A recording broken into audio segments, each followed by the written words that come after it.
Hello বন্ধুরা, চলে এসেছি নতুন একটা ব্লগের সাথে। আশা করি তোমরা খুব ভালো আছো, আমিও খুব ভালো আছি। তো আজ আমি কোথায় যাচ্ছি সবটাই তোমাদের সাথে শেয়ার করব, তার জন্য ভিডিওটা পুরো কন্টিনিউ করতে থাকো। দেখো রেডি হয়ে গেছি, আর আমাকে কেমন লাগছে তোমরা কমেন্ট করে জানাবে। আজ আমাদের পাড়াতে মা মনসার পুজো উপলক্ষে ভোগ খাওয়ানো হবে, তো সেখানে আমি আর আমার মা চলে এসেছি। দেখো, তারপর আমার বান্ধবীর সাথে দেখা হয়ে গেছে। তো কি করেছি সবটাই তোমাদের সাথে শেয়ার করব, তো তোমরা দেখতে থাকো। দেখো, মোটামুটি আনুমানিক 10,000 ভক্তর সমাবেশ হয়েছিল এই বছর। তো কলকাতা থেকেও লোকজন এসেছিল মায়ের আশীর্বাদে। তো মায়ের আশীর্বাদে চেষ্টা করা হয় প্রত্যেক বছর যতটা পারা যায়, ভক্তরা চেষ্টা করে পুরো মানে অনেকটা বড় করেই আর কি পুজোটা করার। তো ভগবানের আশীর্বাদ না থাকলে তো কোনো কিছু করা সম্ভব না। তো ভগবান, আমাদের মা আমাদের কথা খুব শোনে, আর মায়ের কাছে যে যা মানত করে পুরোটাই পূর্ণ হয়।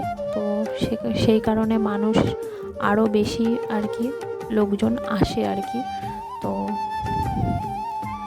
দেখো, অনেকক্ষণ ধরে দাঁড়িয়ে থেকেও জায়গা পেলাম না, তো ওখানে দাঁড়িয়েছিলাম, তো দাঁড়িয়ে দাঁড়িয়ে দেখছি। আর সেদিনকে এতটা গরম পড়েছিল, মানে কি বলবো তোমাকে, এটা কয়েকদিন আগেকার ব্লগ। তো আমি কোনো কারণের জন্য ব্লগটা তোমাদের সাথে শেয়ার করতে পারিনি, তো একটু লেটেই শেয়ার করছি। দেখো, এখানটা বসে পড়েছিলাম, তারপর খুব গরম লাগছিলো বলে আমি আর আমার বান্ধবী একটুখানি কোল্ড ড্রিঙ্কস খেয়ে নিলাম। তারপরে অবশেষে মায়ের মন্দিরের সামনে বসার জায়গা পেলাম। তো দেখো, তাও সন্ধে হয়ে গেছিলো প্রসাদ খেতে খেতে, দুপুর থেকে সন্ধে 6টা বেজে গেছিলো। আর এই মায়ের পুজোটা আনুমানিক 60 থেকে 70 বছর আগেকার পুজো, তখন এতটা ভিড় হতো না।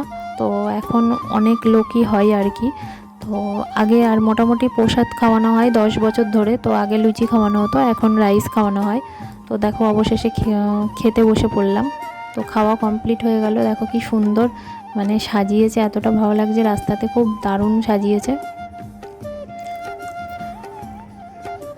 তারপর খাওয়া দাওয়া করে বাড়ি চলে আসলাম। তো একটুখানি কদবেল এনেছিল মা, তো দেখো কদবেল খেয়ে নিচ্ছি। তারপরে একটুখানি ড্রেস চেঞ্জ করে আবার চলে গেছিলাম মায়ের মন্দিরে, ঠাকুর বিসর্জন ছিল। তো সেটাই তোমাদের সাথে শেয়ার করছি, পুরোটা ভিডিওটা কন্টিনিউ করতে থাকো, আশা করি তোমাদের ভালো লাগবে।